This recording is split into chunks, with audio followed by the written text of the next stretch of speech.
Many teachers begin the school year by writing a list of classroom rules on the board.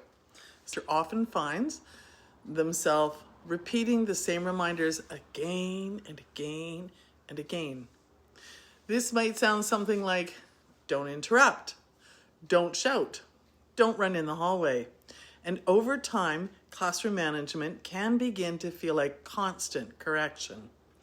In my own classroom, I began noticing something different when expectations were created with my students instead of simply presented to my students.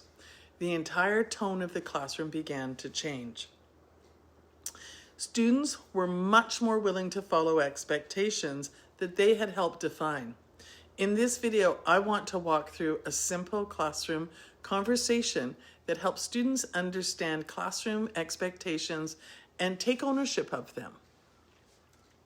So I'll explain the difference first between classroom rules and expectations and why this conversation works so well with students, and then how teachers can guide students in creating expectations together.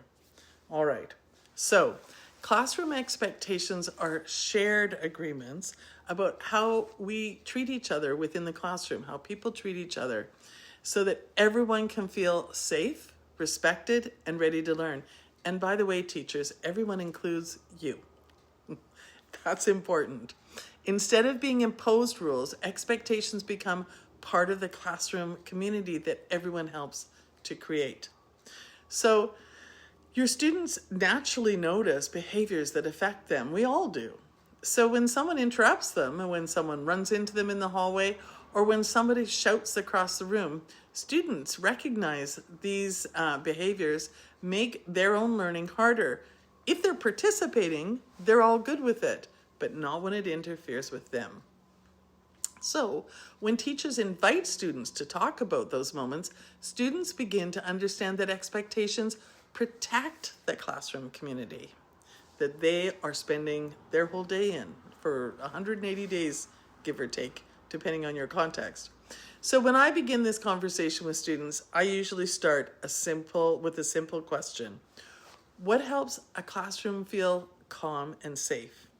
Students almost always begin with negative rules. They say things like, don't hit, don't shout, don't run, don't interrupt.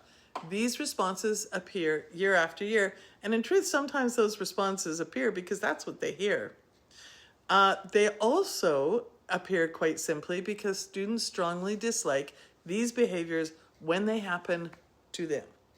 At this stage of development, children are still learning how to recognize their own actions, how their own actions affect others. Helping them make that connection becomes part of the teaching that you're doing. And keeping in mind, I taught in primary, but we know kids are learning these things right through the end of grade 12. So one of the important teaching moments here is helping students translate those ideas into expectations that describe what students should do. For example, when a student says, don't hit, I usually begin by agreeing with them. I don't want anyone to hit me either. Then I ask another question. How do we stop people from hitting us? So that student might suggest things like telling someone to stop or using their words. Then I guide the thinking just a little bit further. How could we avoid getting hit in the first place? Eventually, students usually arrive at the expectation.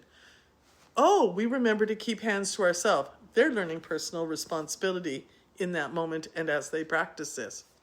Students are usually very satisfied with this phrasing because they think it comes from their own thinking, and to some degree it does. Another part of this conversation involves helping students understand why expectations are usually written in positive language. So, because I want them to understand why we're changing the wording that they gave me, I often share a simple demonstration. I ask students to try very hard not to think about a purple elephant. Most students laugh because the harder they try not to think about it, the more their mind keeps returning to it. Negative language often works in the same way. When we focus on what not to do, our attention stays on that behavior. Positive expectations shift attention toward the behavior we want students to practice. So in the classroom, this means teachers spend less time correcting mistakes and more time reminding students what good choices look like. So connecting to the research in neuroscience, it actually suggests that habits develop through repetition and practice. And we know that, we see that. Students will need reminders about expectations either way. The difference lies in what those reminders emphasize. Are we getting them to focus on the negative or the positive, what we want them to do? Another important part of this conversation happens when students talk about running in the hallway. Students often mention this expectation, but they're sometimes kind of a little unsure of why it even matters. So I ask a few questions. Have you ever been in a classroom where the teacher had to close the door because students in the hallway were being noisy? So students usually nod. Well, was that distracting? Again, they agree. Then I ask, so then when we run in the hallway and make noise, are we helping other classrooms to learn? And students quickly recognize the connection. So from there, we can agree that walking quietly in the school helps everyone. Now the expectation has meaning. So sometimes the students will mention raising their hand before speaking, and occasionally a student will say something like, I'm not sure I can remember to raise my hand every single time. All right, so what can sound sometimes like defiance or just wanting to be mischievous, that becomes another useful teaching moment. Waiting to speak does require impulse control, which is part of executive functioning, and for many children, especially those who are neurodivergent, that skill is still developing. When a student expresses concern, I usually respond by saying something like, I'm really glad you told me that. We can practice together. I'll give reminders, and as long as you're doing your best, everything will be fine. And we can discuss later how I'll know whether or not you're doing your best.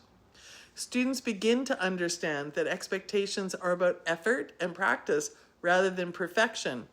And what we are really looking at here is how classroom expectations become part of building the classroom community as well.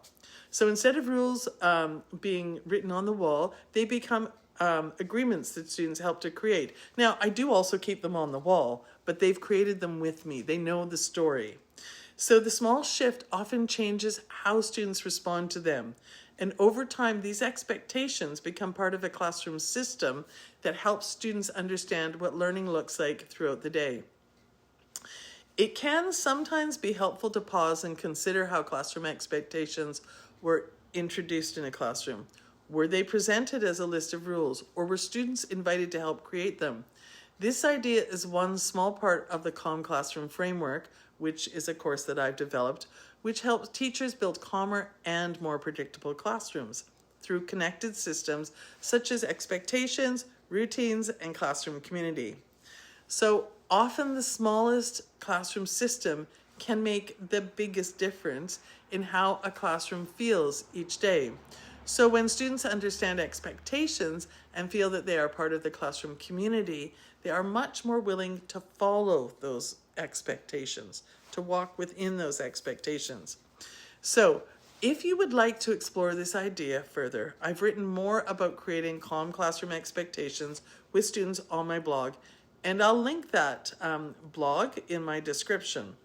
You can also explore the Calm Classroom Foundations Guide if you're beginning to build calmer classroom systems, and that's a free guide that you can download, and you will find the link to that in my description and the first comment.